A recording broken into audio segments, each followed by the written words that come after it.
Olá pessoal, tudo bem? Aqui quem fala é o professor Pedro Souza e no vídeo de hoje vamos iniciar aqui uma nova série no canal que são exemplos de circuitos digitais descritos usando o VHDL. Nós já temos uma série bem parecida com isso, só que descrevendo os circuitos em Verilog, e eu resolvi fazer a mesma coisa, só que agora utilizando o VHDL, com uma única diferença. O foco desse curso, digamos assim, o foco dessas aulas não é introduzir exatamente a parte teórica do VHDL, mas sim realizar a descrição de alguns circuitos digitais utilizando o VHDL. Caso você queira entrar em um pouco mais detalhe na linguagem em si, saber as estruturas utilizadas, os operadores, eu coloquei recentemente um mini curso de VHDL aqui no canal, em que eu abordo basicamente todo o ciclo básico referente a essa linguagem de descrição. Evidentemente, tem algumas coisas que eu não abordei naquele mini curso, e quando necessárias eu vou citá-las aqui nessas videoaulas. Então, a primeira atividade que eu gostaria de fazer com vocês aqui é a descrição de um circuito combinacional simples, utilizando apenas portas lógicas. Esse circuito eu peguei no livro do Morris Mann, em que é um circuito com 3 entradas, X, Y e Z, e 2 saídas, que é F1 e F2. Aqui é a nossa tabela verdade no nosso circuito, para as entradas X, Y, Z, as saídas F1 e F2. Por exemplo, para 0, 0, 0, a saída F1 vale 0, a saída F2 vale 0. Para 0, 0, 1, a saída F1 vale 1, a saída F2 vale 1, e assim por diante até todas as combinações de entrada. No caso, 1, 1, 1, no qual a saída F1 vale 1 e a saída F2 vale 0. Bem, não vou entrar em detalhe aqui no processo de projeto lógico combinacional, até porque tem vídeos aqui no canal, no qual eu explico como a partir da tabela verdade você consegue obter as expressões lógicas. A saída F1 vai ser igual a x ou y barrado z, e a saída F2 vai ser igual a x, y barrado ou x barrado z. Então, dado essas expressões lógicas, como nós poderíamos descrever este circuito aqui no VHDL? É isso que vamos ver na nossa aula de hoje. Então, muito bem, pessoal. Eu recomendo particularmente, quando você ainda está no nível de simulação, você não fazer a descrição do circuito e a simulação usando Quartus. Porque o Quartus é um software muito pesado, em que ele vai ser exagerado demais apenas para fazer a simulação. No caso aqui, eu vou utilizar um editor de texto simples, como o caso aqui do VS Code, para fazer a minha descrição em VHDL, e a simulação eu vou fazer usando o Questa. O Questa sim, que é o simulador que é disponibilizado pela Intel junto com o Quartus.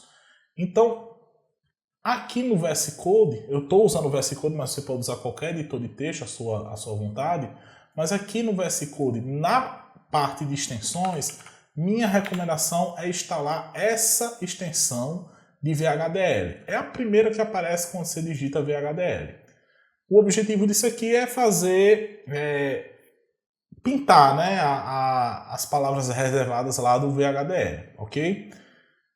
Mas à vontade, fique à vontade para usar qualquer editor de texto. No caso aqui, vou criar um novo arquivo de texto, vou salvar já com a extensão .vhd, certo? Vou criar aqui uma pasta na área de trabalho chamada VHDL, exemplo 01, e eu vou chamar isso aqui de circuito circcomb.vhd, sempre lembrando que VHD é a extensão do VHDL, certo?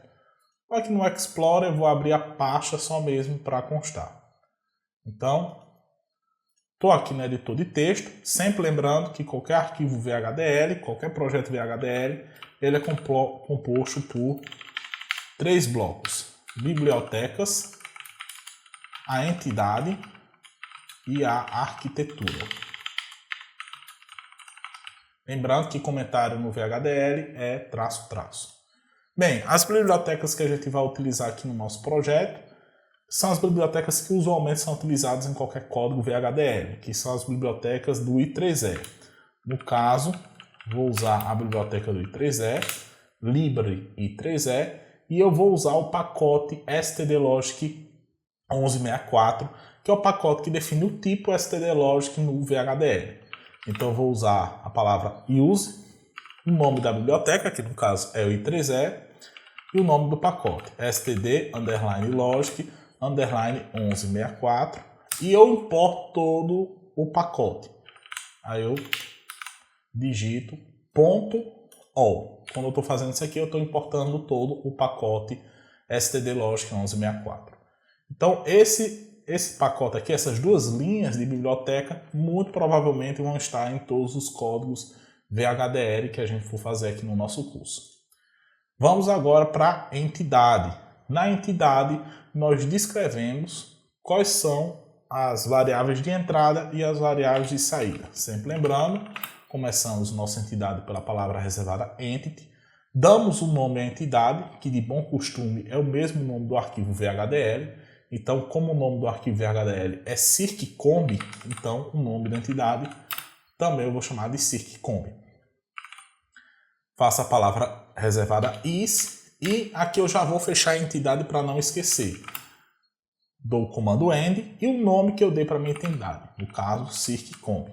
Sempre lembrando que tem que encerrar aqui com ponto e vírgula. Aqui dentro da entidade, geralmente os códigos VHDL eles vão constar de duas diretivas. A diretiva generic, e a diretiva port. A diretiva genérica aqui a gente não vai utilizar, pelo menos no início. A gente vai utilizar somente a diretiva port, que é a diretiva responsável por indicar quais são as variáveis de entrada e as variáveis de saída. Então, abro minha diretiva port, digitando a palavra reservada port, e abro os parênteses. Já dou aqui o ponto e vírgula para não esquecer. E aqui dentro da diretiva port, eu coloco as minhas entradas e minhas saídas. Relembrando aqui o circuito, as minhas entradas é X, então X, vou enumerar ela dessa forma, é uma entrada. Como é que eu digo isso? Escrevo X, 2 pontos, aí eu digo agora se ele é entrada ou saída, para dizer que é entrada eu uso a palavra in, e eu tenho que dizer o tipo em que X assume. No caso aqui, quando a gente está trabalhando com variáveis que são binárias, a gente vai dizer que o tipo da variável é stdlogic, std_logic. Bem, só que o meu circuito também tem entrada y, então coloco y, 2 pontos, 1, e também é do tipo binário, então também é stdlogic. E também tem a entrada z, que é entrada do tipo stdlogic. Então aqui eu estou dizendo que x é uma entrada stdlogic, eu estou dizendo que é uma entrada binária. Y também é entrada do tipo stdlogic, é uma entrada binária, e z é uma entrada também do tipo stdlogic, é uma entrada binária. E o meu circuito tem duas saídas, F1 e F2. Então F1 no caso aqui ele é saída. Para eu dizer que ela é saída, eu uso a palavra reservada out. E é uma saída que também é binária, então uso o tipo stdlogic.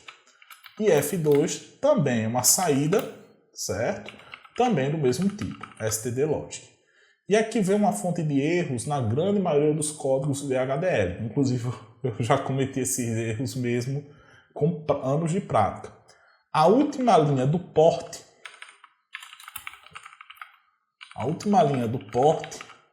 não tem ponto e vírgula, certo? Todas as outras linhas do port têm ponto e vírgula, menos a última, certo? Então isso aqui é uma fonte muito comum de erros nos códigos VHDL. A partir do momento em que eu descrevi minhas entradas e minhas saídas, a minha diretiva port está encerrada. Como eu disse, a gente só vai usar no momento a diretiva port na minha entidade, então a minha entidade também está encerrada. A arquitetura ela vai ser responsável por descrever o funcionamento do circuito em si, certo? Como é que eu declaro minha arquitetura? Uso a palavra reservada architecture, como está escrito aqui, e dou um nome para a minha arquitetura. Então, por exemplo, eu vou chamar essa minha arquitetura de MyCircuit, certo? Então o nome da minha arquitetura é MyCircuit. Só que eu tenho que dizer a qual entidade refere-se essa arquitetura. Para isso eu uso a palavra reservada of e eu coloco o nome da entidade no qual eu quero descrever a arquitetura. Que no caso aqui eu quero descrever a arquitetura da entidade chamada CircComb. Então CircComb, certo? Pronto. Então eu estou dizendo que eu estou descrevendo a arquitetura que tem esse nome desta entidade aqui, CircComb. E eu coloco a palavra reservada is. Bem, já vou fechar aqui minha arquitetura. Para eu fechar minha arquitetura, eu também uso a palavra reservada end e o nome que eu dei para minha arquitetura, que no caso aqui é MyCircuit. A minha arquitetura, efetivamente, ela só começa quando eu dou o comando begin. Tudo que vem antes do comando begin é o que a gente chama preâmbulo da arquitetura. Por hora, pelo menos no exemplo da aula de hoje, a gente não vai precisar declarar nenhum tipo de preâmbulo. Então, nesse caso aqui, depois da declaração da arquitetura, já vem o comando begin. E aqui o que eu vou fazer? Após o begin, eu vou descrever as equações lógicas que definem a minha saída F1 e F2.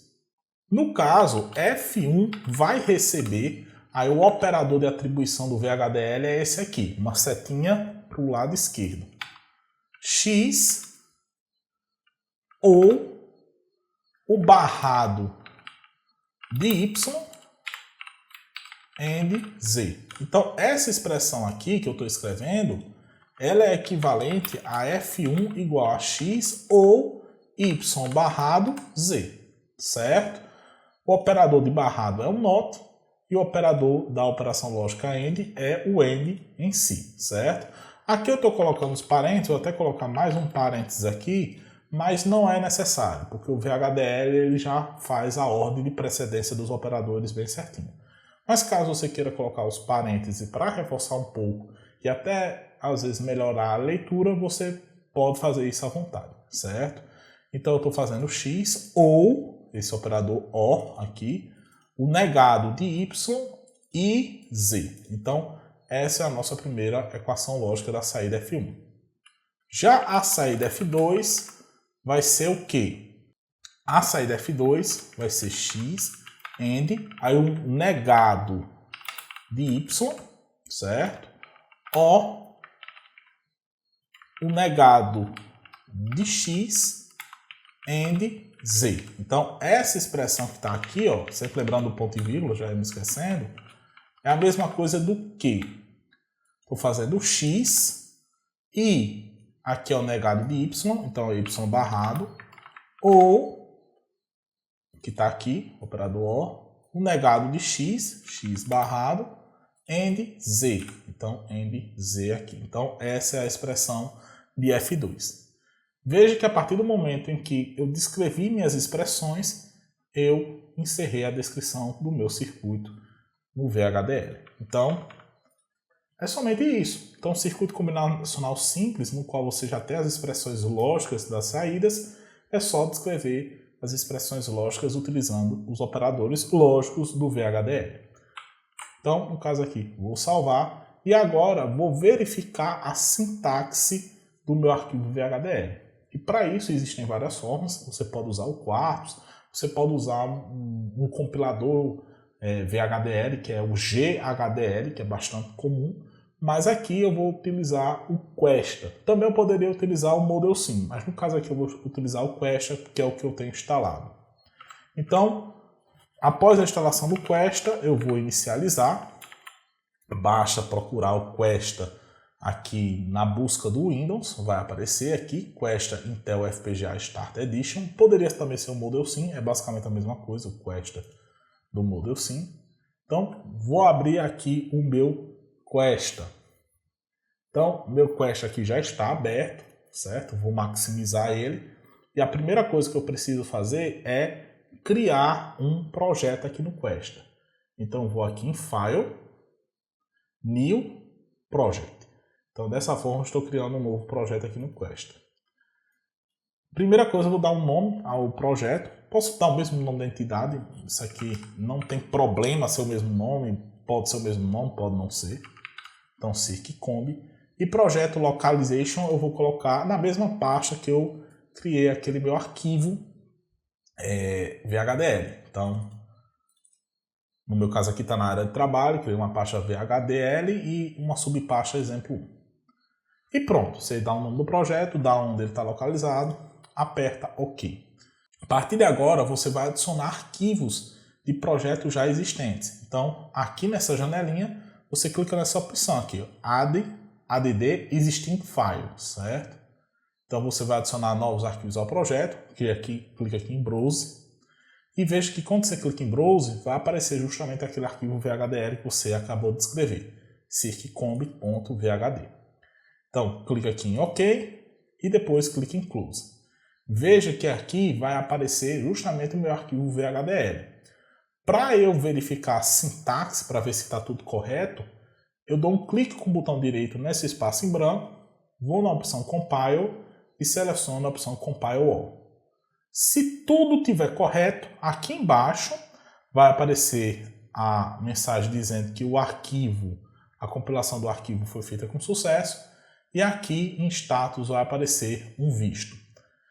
Se tiver algum erro, vamos voltar lá para o arquivo VHDL e, por exemplo, tirar esse ponto e vírgula aqui, salvar novamente o arquivo.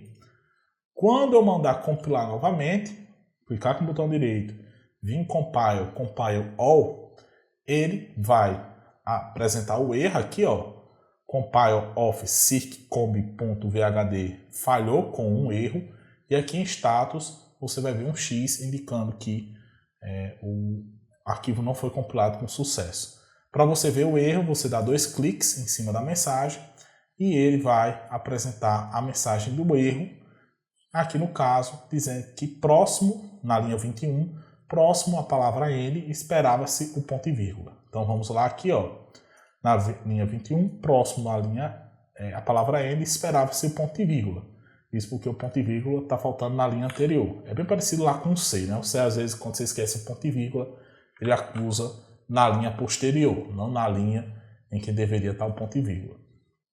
Se eu corrigir o erro, se eu vir aqui novamente, clicar com o botão direito, Compile All, aí agora sim ele vai compilar com sucesso, como está indicado aqui. E novamente vai aparecer o visto lá no status. Então, pessoal, esse é o primeiro vídeo na nossa série aqui no canal. No próximo vídeo eu vou explicar como é que a gente faz a simulação desse circuito passo a passo aqui no Quest. Então, conto com todos no próximo vídeo e até mais.